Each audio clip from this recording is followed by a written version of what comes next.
ایک بزرگ تھے، وہ گلی سے گزر رہے تھے، ایک شرابی کو دیکھا کہ وہ گندی نالی پر پڑا تھا، نشے میں دھت، حالت غیر ہوئی ہے۔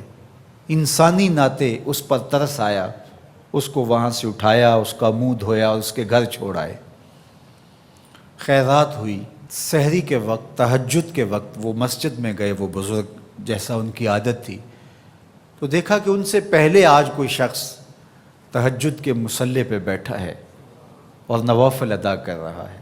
بڑی حیرت ہوئی، دیکھا تو یہ وہی شخص تھا جس کو آج دوپہر کو گندی نالی سے اٹھا کر کے اس کا منہ دھو کر کے ان کے گھر چھوڑ کے آئے تھے۔ تو حیرت سے کہا، بار الہ تیری قدرتوں کے رنگ، یہ آج ہی تو میں نے شراب خانے سے باہر گندی نالی پہ پڑا ہوا دیکھا۔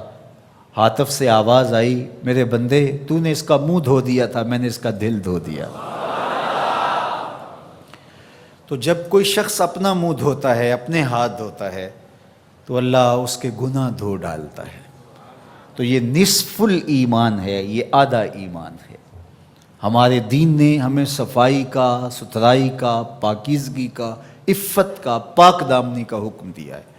اگر آپ مجھ سے پوچھیں کہ اسلام کا دوسرا نام کیا ہے، تو میں کہوں گا اسلام کا دوسرا نام دین طہارت ہے۔ علماء نے لکھا کہ ایک طہارت معنوی ہوتی ہے، ایک طہارت حسی ہوتی ہے۔ ہمارا دین متقاضی ہے اس بات کا کہ ہمارا دل شرک سے، کفر سے پاک ہو، ہمارا دماغ غرور سے، تکبر سے، اور ہمارا عمل ریا سے، ہمارا دل تصنع سے، بناوٹ سے، حقد، کینے اور بغض اور نفرتوں سے پاک ہو۔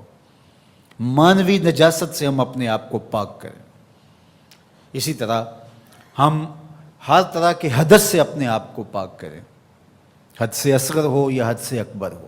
وضو سے رہیں، وضو پر وضو کرنا مستحب ہے اور یہ قربت الہی کا ذریعہ ہے، اور ہر وضو کے ساتھ مسواک کرنا مستحب ہے، اور اگر مسواک نہیں ہے تو آپ انگلی کے ساتھ اپنے دانتوں کو صاف کریں۔ غسل واجب ہو وہ تو کرنا ہی کرنا ہے، لیکن روزانہ کی بنیاد پہ صفائی حاصل کرنے کے لیے غسل کیا جائے، مستحب ہے۔ نماز کے لیے آپ کے لباس کا صاف ہونا بھی شرط ہے، آپ کے جسم کا پاک ہونا بھی شرط ہے، حد سے اکبر اور حد سے اصغر سے پاک ہونا بھی شرط ہے، اور جہاں کھڑے ہو کے نماز پڑھ رہے ہیں اس جگہ کا پاک ہونا بھی شرط ہے۔ مجھے بتائیے کوئی ایسا پاکیزہ دین آپ نے دیکھا ہے؟ اس سے بڑھ کر کیا کہ جب تم اس دنیا سے رخصت ہونے لگے اور تمہارے بدن کو مٹی کے سپرد کرنے لگے، اور وہ بدن مٹی کھا جائے گی، لیکن کہا کہ اس کو بھی ذرا غسل دے کے بھیجو، اس کو چٹے لباس کا کفن دے کے بھیجو۔ یہ وہاں پیش ہو رہا ہے تو پاکیزہ بدن کے ساتھ۔ تو یہ ہمارا دین ہے جو ہمیں صفائی کا، ستھرائی کا حکم دیتا ہے۔ اپنے ماحول کو پاک رکھیں، ماحول کو ستھرا رکھیں۔ دنیا کے اوپر بسنے والی قومیں جب ترقی کی راہوں پہ گامزن ہوتی ہیں تو وہ ان چیزوں کا بہت خیال رکھتی ہیں۔ ہم جب ترقی کی راہوں پہ گامزن تھے تو اس وقت ہماری ستھرائی کی، ہماری پاکیزگی کی، ہماری عفت کی مثالیں دی جاتی تھیں۔ جب پیرس کی گلیوں میں کیچڑ تھا، بغداد عروس البلاد کہلاتا ہے۔ آج مسلم دنیا کے شہروں کی کہانی دیکھ لیجئے، کہا جاتا ہے فلاں ایشیا کا گندہ ترین شہر ہے، فلاں دنیا کا گندہ ترین شہر ہے۔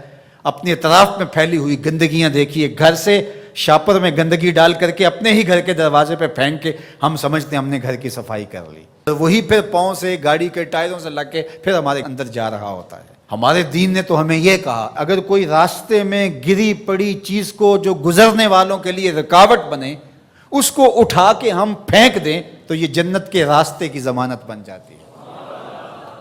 اور ہم نے 8 فٹ کی گلی میں 3 فٹ کی تھڑی پکی ڈال دی، ہم نے جنریٹر باہر لگا دیا، ہم نے گھر کی موٹر باہر لگا دی۔ اگر ہمارے گھر کے پاس کوئی خالی پلاٹ موجود ہے تو وہ گندگی کا ڈھیر بن گیا ہے۔ گھروں کے اندر ہزاروں اخراجات ہیں لوگوں کے، 20، 25، 30 ہزار روپیہ ماہانہ خرچہ تو عام گھر کا ہے، لیکن جو عمرا ہیں 2-2، 4-4 لاکھ روپے اب ان کا ماہانہ خرچہ ہے۔ تو جہاں اتنا خرچہ ہر بندہ اپنے گھر میں کر رہا ہے، تو صرف 1-1 ہزار روپیہ ڈال کر کے اپنی گلی کی صفائی کا اہتمام نہیں کر سکتا؟ اپنے چھوٹے سے محلے کی صفائی کا اہتمام نہیں کر سکتا؟ اگر وہ کر لے تو 1,000 روپے اس کو بجلی کا بل بچ جائے، وہ جو روز دھوتا ہے اپنے گھر کو اور یہی گندگی پاؤں سے لگ کے اندر جا رہی ہوتی ہے، اگر محلہ صاف ہوگا تو یہ نہیں جائے گی، اس کا اپنا فائدہ ہے، اس کا 1,000 روپیہ پھر بھی بچ جائے گا۔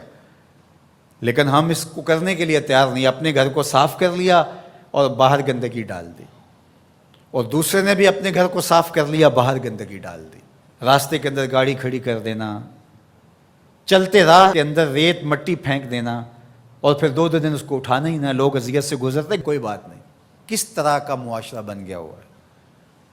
کس طرح بندہ گوارا کرتا ہے کہ اس نے سڑک پہ موٹر سائیکل کھڑی کی ہوئی ہے اور پیچھے ٹریفک رکی ہوئی ہے، اور وہ مزے سے جو ہے وہ اندر سے کلفی لے رہا ہے، کوئی اور چیز لے رہا ہے، اور لوگ ہارن بجا رہے ہیں، وہ کہتا ہے بیٹھ جاؤ تنو آگے لگی ہے، وہ کہتا ہے جی اس نے بھی تو روکا ہوا تھا، مجھے کیا ہے؟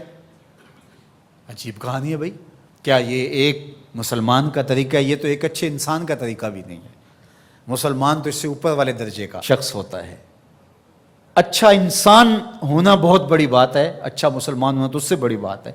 تو ہم سوچیں کہ جو ہمارے تیور، لچھن، طرز زندگی، انداز معاشرت ہے، وہ ایک اچھے مسلمان ہونے کی تو دور کی بات، اچھے انسان ہونے کی بھی نہیں ہے۔ تو ہمارا دین صفائی کا دین ہے، ہمارا دین پاکیزگی کا دین ہے، ماحول کی پاکیزگی سے لے کر ذات کی پاکیزگی تک، ظاہری پاکیزگی سے لے کے باطنی پاکیزگی تک، خیالوں کی پاکیزگی سے لے کے سوچوں کی پاکیزگی تک، طرز زندگی کی پاکیزگی سے لے کر انداز معاشرت کی پاکیزگی تک، ایک صالح، پاکیزہ، خوبصورت اور ستھرا معاشرہ تشکیل دینے کے لیے مجھے اور آپ کو کردار ادا کرنا چاہیے۔